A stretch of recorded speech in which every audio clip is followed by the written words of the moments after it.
이제 이 성령님에 관한 말씀을 마지막으로 보고자 합니다. 성경의 맨 마지막 책, 어쩌면 성경의 백과사전이라고도 불릴 만큼 성경에 가장 많은 성경이 인용되어 있는, 종합되어져 있는 책이 요한계시록이라고 말할 수 있습니다. 이 요한계시록에 나타난 성령님을 우리가 잠시 보고자 합니다. 우리 지난 시간에도 잠깐 말씀을 드렸지만은 요한이 편지를 받을 때, 하나님의 편지, 예수님의 편지를 받을 때에 문안하는 그 문안에 세 분이 나옵니다. 누가 이 편지를 보내는지 정확하게 기록이 되어 있어요. 그래서 요한계시록 1장 4절에 보면 이제도 계시고 전에도 계시고 장차 오실 이 아버지 하나님이십니다. 예수님만 혼자 오시는 게 아니에요. 장차 오십니다. 그분이 전능자라고 말씀하십니다. 두 번째는 그 보좌 앞에 7영과 성령님이십니다. 지난 시간에 되겠지만 성령님이 각 시대마다, 교회 시대마다 계셨기 때문에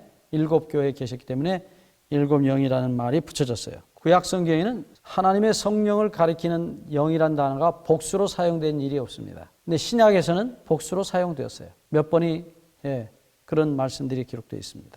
사도행전 2장에 보면 성령이 불의 혀같이 각 사람에게 머물러 있다고 말합니다. 그러니까 따로따로 불 한 덩어리가 아니라 각 사람에게 성령이 머물러 계셔서 마치 성령님이 여러분 계신 것처럼, 그건 헬라적 개념의 이야기이지만 실제로 성령이 각자와 함께 계시는 것입니다. 그래서 성령으로 나중에 방언을 하거나 예언을 할 때도 동일하게 그렇게 표현하고 있습니다. 그래서 고린도전서 14장에 보면 성령을 동일하게 또 복수로 말씀하고 있는 것을 보게 돼요. 고린도전서 14장 29절 이후에 보시면 거기에 같은 표현이 있습니다. 예언하는 자들이 예언을 할 때 32절, 고린도전서 14장 32절에 보면 예언하는 자들의 영들이 예언하는 자들에게 제재를 받나니, 예언하는 자들의 영들이라고 표현하고 있어요. 우리 번역은 단수 영으로 되어 있지만 헬라어는 복수입니다.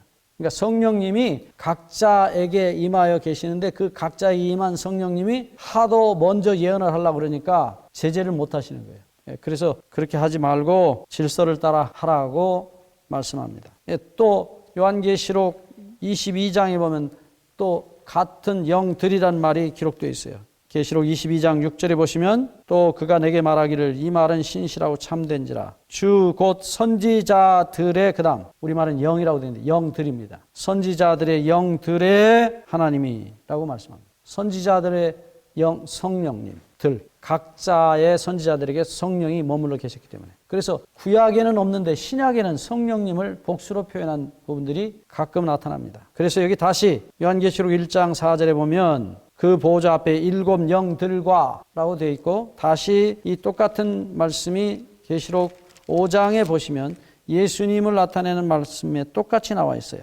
계시록 5장 6절에 보시면 내가 보니 보좌와 네 생물과 장로들 사이에 어린 양이 섰는데 일찍 죽임을 당한 것 같더라. 7 뿔과 7 눈이 있으니 이 눈들은 온 땅에 보내심을 입은 하나님의 7 영들이더라. 여기도 우리 번역은 똑같이 영이라고 단수로 되어 있는데 아닙니다. 7 영들입니다. 그러니까 예수님이 눈이 7개 달린 소위 양으로 표현되어 있는데 그 7 눈은 7 교회 시대에 함께 하시는 성령님, 그분이 보내시는 성령님이 7 교회와 함께 계신다는 상징적인 표현이에요. 어쨌든 주님께서 분명히 요한 14장 16절에 내가 성령을 보내서 너희와 영원히 함께 있게 하시겠다는 약속, 그 약속에 대한 상징적인 표현들이 계속 나타나고 있습니다. 그래서 지난 시간에도 얘기했지만 계시록 2장과 3장에 보내는 예수님의 편지, 그 편지의 분명히 주어는 예수님이에요. 예수님이 편지를 보내시는데 끝에 가면 반드시 똑같은 말이 반복이 됩니다. 귀 있는 자는 성령이 교회들에게 하시는 말씀을 들을지어다. 반복되고 있어요. 분명히 이 편지는 예수님이 보낸 편지입니다. 그럼에도 불구하고 반드시 끝에 가면 성령께서 말씀하신다고 반복되고 있는 것입니다. 곧 성령은 각 교회 시대에 예수 그리스도의 대리자로서 그분의 말씀을 대변하고 계신 것입니다. 정확하게는 예수님께서 성령을 통하여 말씀하시고 계신 것입니다. 그래서 이 요한계시록 전체에 계속해서 성령이 감동하시는 얘기가 반복되고 있어요. 다시 요한계시록 1장으로 돌아가면 요한이 안식일에 주의 날에 성령이 감동하였다라고 말하고 있습니다. 계시록 1장 10절 주의 날에 내가 성령에 감동하여 성령이 그에게 임하신 것이에요. 그래서 예수 그리스도를 보게 됩니다. 다시 계속해서 성령께서 요한을 감동하시는 모습을 보게 돼요. 계시록 4장 2절입니다. 내가 곧 성령에 감동하였더니 보라 하늘에 보좌를 베풀었고 그 보좌 위에 앉으신 이가 있는데 똑같아요. 성령께서 요한을 감동하시면서 하나님의 보좌를 열어 보이시는 것입니다. 요한계시록은 성령의 책이라고 해야 맞습니다. 계속해서 성령께서 요한을 감동하시고 계시를 열어 보이시는 것입니다. 그래서 이 성령의 큰 부어주심, 성령이 능력의 역사로 이 땅에 부어주시는 모습을 잘 보여주고 있는 말씀이 요한계시록 18장 1절부터 3절에 있는 말씀입니다. 여기 보면 이 일 후에 또 다른 천사가 하늘에서 내려오는 것을 보니 보라 큰 권세를 가졌는데 그의 영광으로 땅이 환하여지더라. 땅이 힘센 음성으로 외쳐 가로되 무너졌도다 무너졌도다 큰 성 바벨론이요 귀신의 처소와 각종 더러운 영에 모이는 것과 각종 더럽고 가증한 새에 모이는 것이 되었도다. 여기 분명히 귀신이라고 하는 말씀이 분명히 나와 있고 더러운 영이란 말이 분명히 나와 있어요. 그리고 더럽고 가증한 새에 모이는 곳이라고 되어 있어요. 그대로부터 새는 영에 대한 상징으로 쓰였어요. 그래서 천사도 날개가 있다는 표현이 새처럼 날아다닌다고. 실제로 천사가 날개가 있는 게 아닙니다. 이 새는 무소부지한 아무데나 다닌다. 그래서 새라는 게 영으로 상징된 것입니다. 여기 보면 분명히 앞에 귀신의 처소와 더러운 영이고 실제로 새라는 말, 더러운 가증한 새에 모이는 곳이 되었다고 말합니다. 영적 바벨론입니다. 그것은 귀신의 소굴이 됐어요. 그러니까 이 소위 더러운 영들의 싸움입니다. 더러운 영들과 하나님의 성령의 싸움입니다.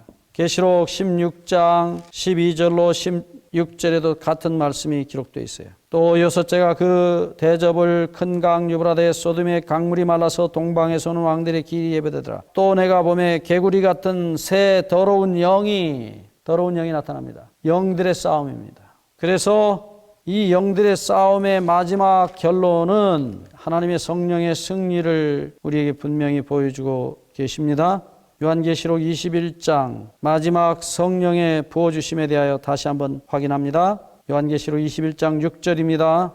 또 내게 말씀하시되 이루었도다. 나는 알파와 오메가요 처음과 나중이라. 내가 생명수 샘물로 목마른 자에게 값없이 주리니. 분명히 생명수 샘물은 요한복음 7장 37절부터 39절에 주님께서 말씀하셨던 생수, 그것은 39절에 성령을 가리킨다고 분명히 말하고 있어요. 마지막 새하늘과 새 땅이 회복이 됐을 때 다시 한번 성령이 부어주시는 장면을 보게 돼요. 마지막 성령입니다. 영원히 우리 가운데 함께 계실 성령. 우리의 몸과 마음이 하나님의 것으로 다시 회복이 됐을 때, 에덴에서처럼 타락하지 않았던 아담과 하와의 모습으로 우리가 변했을 때, 그때 하나님께서 다시 한번 에덴에서처럼 성령으로 우리 속에 들어오실 것이라고 말씀. 자신을 다 주시는 성령이십니다. 그래서 요한계시록 21장 7절에 이기는 자는 이것들을 유업으로 얻으리라. 나는 저의 하나님이 되고 그는 내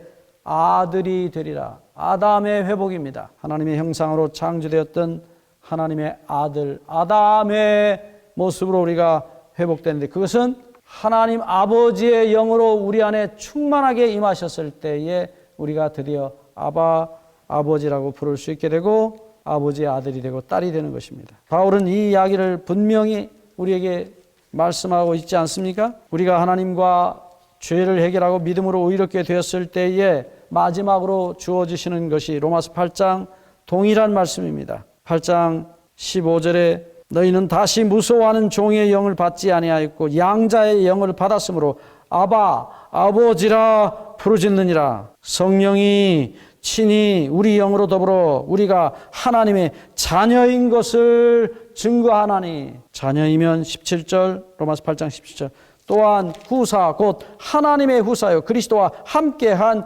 후사니 상속자니 라고 말씀하십니다. 그래서 새하늘과 새 땅을 유업으로 받는 것입니다. 아버지의 혼이 우리에게 부어질 때 우리의 영과 아버지의 혼이 같아져서 우리는 아버지의 아들이 되고 그 아버지의 모든 소유가 우리의 소유가 되는 것입니다. 아버지 하나님의 그 본능적 사랑의 영이 우리에게 부어질 때 우리는 드디어 하나님의 아들로, 하나님의 딸로 다시 회복이 되는 것입니다. 계시록 22장 마지막 초청입니다. 그 초청은 분명히 22장 17절에서 성령과 교회가 말씀하시기를 오라 하시는 자도 또다 듣는 자도 오라 할 것이요 목마른 자도 올 것이요 또 원하는 자는 값없이 생명수를 받으라 하더라. 성령의 부어주심입니다. 이 영광의 초청에 우리 모두가 다 성령으로 생명수로 충만하게 되도록 이 부르심에